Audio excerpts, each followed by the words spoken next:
Bonjour à tous, aujourd'hui, nous allons traiter un grand classique du bac, déterminer quand une puissance de nombre complexe est réelle.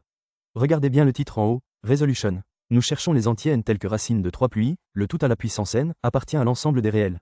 C'est un exercice stratégique pour grappiller des points. Commençons par poser z égale racine de 3 plus i. La première étape cruciale est de passer à la forme exponentielle. On calcule d'abord le module de z égale racine carrée de 3 plus 1, ce qui nous donne exactement 2.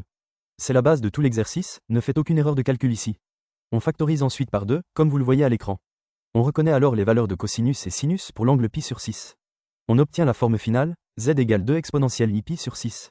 Voilà notre point de départ pour la puissance n. Maintenant, appliquons la célèbre formule de Moivre qui s'affiche. Elle nous dit que z puissance n égale r puissance n exponentielle in θ. Dans notre cas, cela nous donne z puissance n égale 2 puissance n exponentielle in pi sur 6. Voici le rappel indispensable pour le correcteur. Un nombre complexe est réel si et seulement si son argument est un multiple de pi. Cela revient à dire que la partie imaginaire est nulle, donc que le sinus de npi sur 6 égale 0. On en déduit l'équation linéaire, npi sur 6 égale kpi, où k appartient à l'ensemble des entiers relatifs z en simplifiant par pi et en multipliant par 6, on trouve la condition n égale 6k. Comme n est un entier naturel par énoncé, k doit être un entier naturel.